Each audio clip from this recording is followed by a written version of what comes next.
Oke, selamat sore. Selamat datang kembali di channelnya Bagaskara. Oke, pada video kali ini kita akan belajar bagaimana kita membuat VPN. Seperti tema yang kemarin, ada 2 video atau bahkan 3 video dari Bagaskara menyinggung masalah VPN.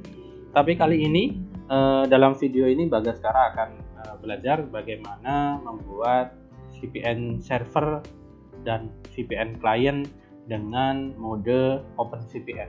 Oke. Tapi sebelum kita lanjutkan, kita lihat intronya dahulu.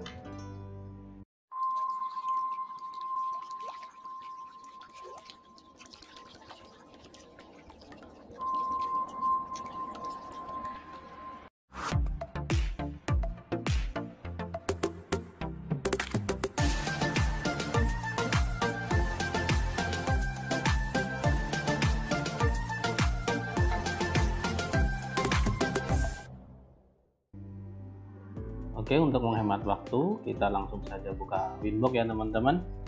Dimana di sini saya menggunakan MikroTik RB941 2ND untuk membuat OpenVPN atau VPN servernya. Oke, kita langsung saja masuk.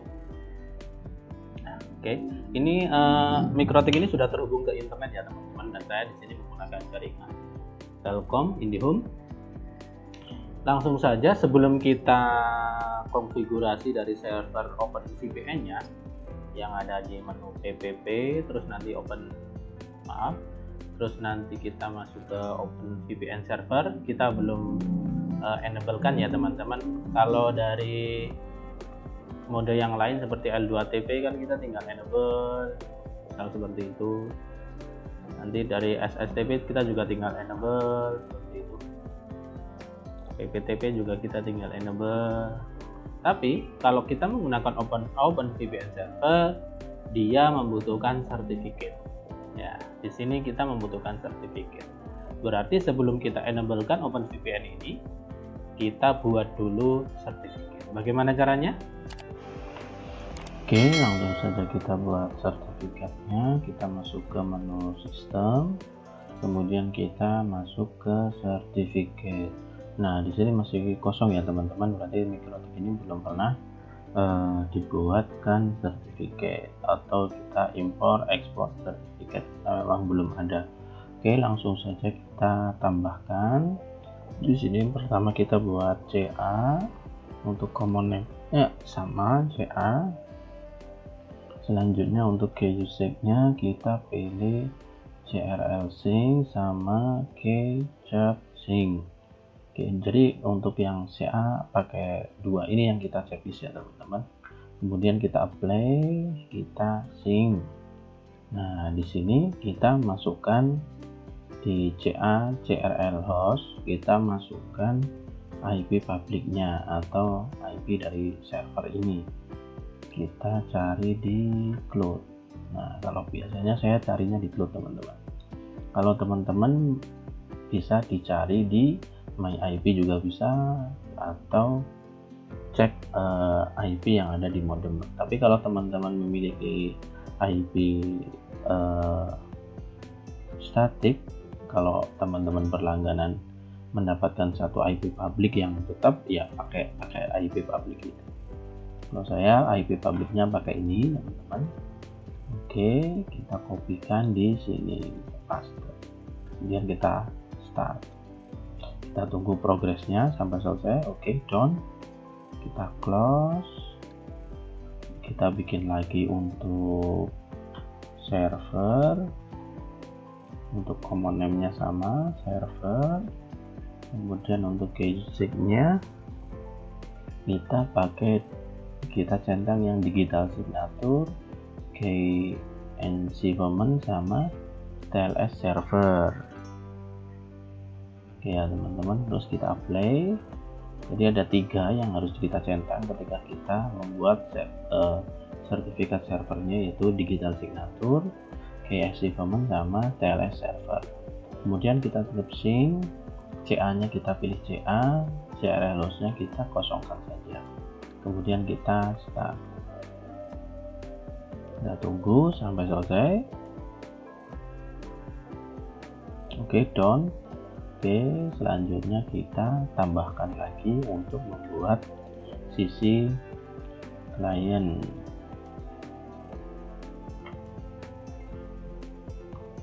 Oke, untuk casingnya kita pakai TLS client saja yang kita centang ya teman-teman. Kemudian kita apply, kemudian CA sama kita start.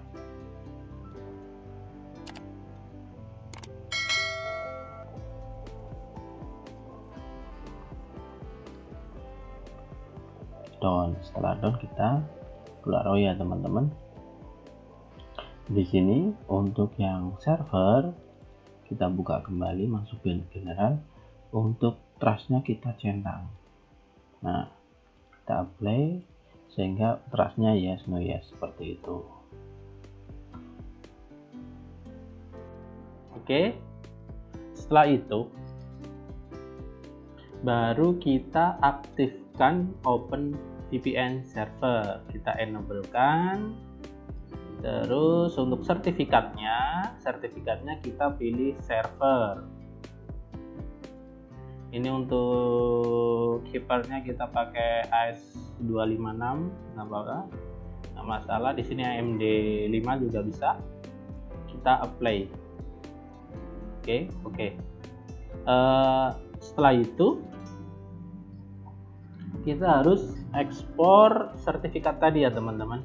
Karena apa? Ketika kita akan menginstal OpenVPN ini di klien, di posisi klien, maka klien tersebut membutuhkan sertifikat ini. Jadi OpenVPN itu adalah VPN yang benar-benar aman, enkripsinya aman, dan koneksinya juga aman. Karena apa? Ketika kita akan koneksi menggunakan OpenVPN, klien juga membutuhkan sertifikat yang sama dengan servernya. Jadi tanpa sertifikat yang sama, klien tidak bisa terhubung ke server. Oke, langsung saja kita masuk ke sistem certificate. Nah, di sini ada CA. Kita klik kanan, ekspor. Sini untuk passwordnya kita kosongkan saja, ekspor. Oke, nah satunya karena kita membutuhkan untuk klien, maka klien juga kita ekspor.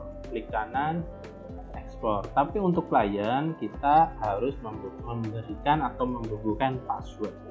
Kita kasih saja passwordnya 123456778. Ekspor. Nah, ini eksporannya kemana? Nah, eksporannya ada di file. Nah, jadi di sini ada 3 sertifikat ini teman-teman. 3 sertifikat inilah yang nanti akan kita gunakan untuk men-setting OpenVPN client yang berada di MikroTik client. Oke, selanjutnya kita pindahkan atau download. Save. Nah, ketiga-tiganya kita akan download. Kita taruh di desktop aja. Misal seperti ini. Mana tadi? Nah, ini kita geser atau drag and drop di desktop. Nah, berarti ini sudah masuk ke desktop. Dan nanti kita akan gunakan sertifikat ini untuk men-setting OpenVPN yang ada di sisi klien. Oke. Jadi teman-teman, seandainya teman-teman bekerja sebagai pengaman jaringan atau teknisi jaringan ya teman-teman, maka VPN yang saya rekomendasikan atau untuk memberikan keamanan yang bagus ya kita menggunakan OpenVPN. Karena apa? Ya sebenarnya banyak mode-mode VPN yang ada di MikroTik, itu baik dari PPP, PPTP, ada SSTP, ada L2TP, tapi di OpenVPN ini memberikan pengamanan yang berlapis, di mana setiap VPN klien itu akan terenkripsi dan juga diwajibkan memiliki sertifikat yang sama seperti yang dimiliki oleh VPN servernya. Oke ya teman-teman, begitu sudah kita buat belum. Kita belum bikin profilnya atau passwordnya misalnya. Oke, setelah kita membuat VPN server, maka kita juga akan membuat secretnya atau user passwordnya yang digunakan untuk klien untuk masuk atau bisa mengakses server yang ada di jaringan server OpenVPN ini. Oke, kita masuk langsung saja, tambahkan. Oke, untuk biar tidak ribet, kita copy saja. Copy. Di sini kita kasih OVPN test. Passwordnya 123456778. Nah, di sini untuk servisnya kita ganti OVPN, teman-teman. Untuk remote address-nya kita kasih 33. Jadi untuk local address-nya yaitu VPN server itu sendiri. Jadi tidak saya rubah, cukup remote address-nya. Jadi nanti kliennya akan mendapatkan IP 192.168.77.33. Oke, setelah itu untuk profile bisa kita limit atau default. Kalau default berarti tanpa limitasi ya teman-teman. Jadi aksesnya nanti bisa full bandwidth. Tapi kalau teman-teman menghendaki untuk dilimit ya dilimit saja. Oke, kita tinggal apply. Oke ya teman-teman. Kiranya cukup sekian untuk sisi servernya atau sisi kliennya. Nanti kita akan lanjutkan di video berikutnya. Ini agar videonya tidak terlalu panjang. Jadi begitu untuk membuat VPN server dengan menggunakan OpenVPN. Jadi seperti itu ya teman-teman. Kita tinggal masuk ke PPPP, kita di interface, nanti kita OpenVPN, kita enable, kita masukkan sertifikatnya server. Oke, begitu saja. Oke, kiranya cukup sekian untuk pembuatan OpenVPN server. Nanti kita akan lanjutkan di video selanjutnya tentang bagaimana menghubungkan VPN dengan OpenVPN di sisi klien. Oke, cukup sekian dan terima kasih.